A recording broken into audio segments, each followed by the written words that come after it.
Hi, welcome back to the Ketos YouTube channel.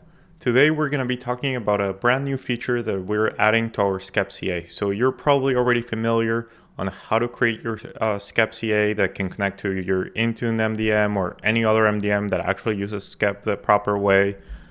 And if not, I'm going to link the video down below, but in here you can see kind of the URLs and everything. One of the cool things is we had a lot of customers come and ask, hey, we have users that do not use an MDM. Maybe they use their own device that they don't want to join into an MDM, or it might be users managed by another organization that are coming to your organization to do some consulting work or something, and you want them to either log into their Wi-Fi or to the VPN. So what we have created is a self-service user certificate issuance where they can use either their AAD identity with your organization, or you can even have guest policies where you allow other guests to come in.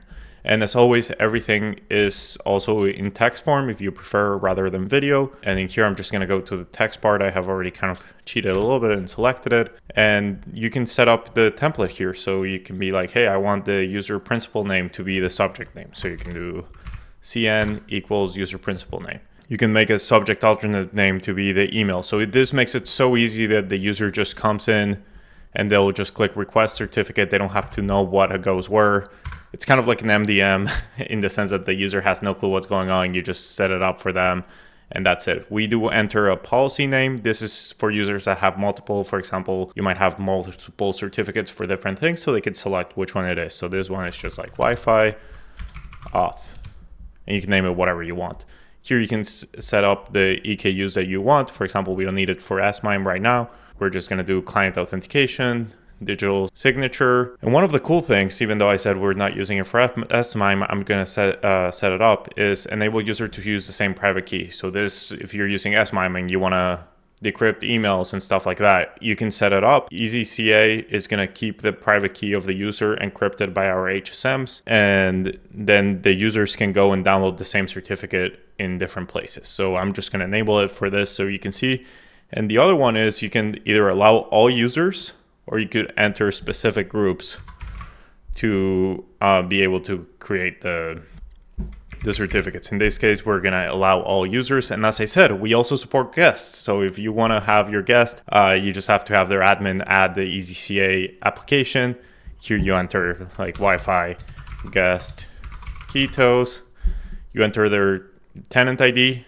And in this case, since we don't have access to their tenant through your account, you will have to enter this specific group ID of the groups that you want to allow, or you can allow anybody from that tenant to create certificates. But in this case, we're not going to add that. So we're just going to uncheck that. And now we're just going to add a profile. So we can see that the profile has been added here. And the last thing we have to do is save the changes. Now that we have saved the changes, if I refresh the page, and now all users will have this, you'll see that a user certificates tab opened here. And as I said, we make it really easy for the user. You had a lot of options as the administrator. Now I'm acting here as a user. So I'm just going to create here my certificate, and I'm going to call it my Wi-Fi cert. And this is a cool thing. You can have it that it saves the private key. And since we're saving the private key, we can also automatically renew it at 80%. And you'll just get an email like, hey, your new MIME certificate is ready. Come download it in all your PCs, and now you can use that.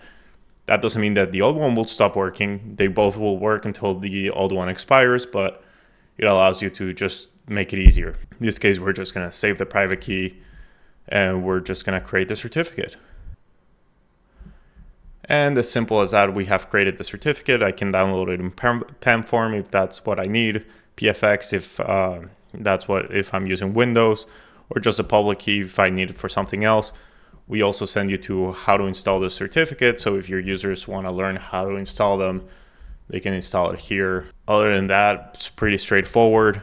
If I go back to view all the certificates, we'll be able to see here my Wi-Fi certificate. I can renew it. Since I saved the private key, I can still download the full certificate, download the public certificate, and so on. So that's how you enable self-service certificates for your EZCA. Thank you so much for watching, and I'll see you in the next one.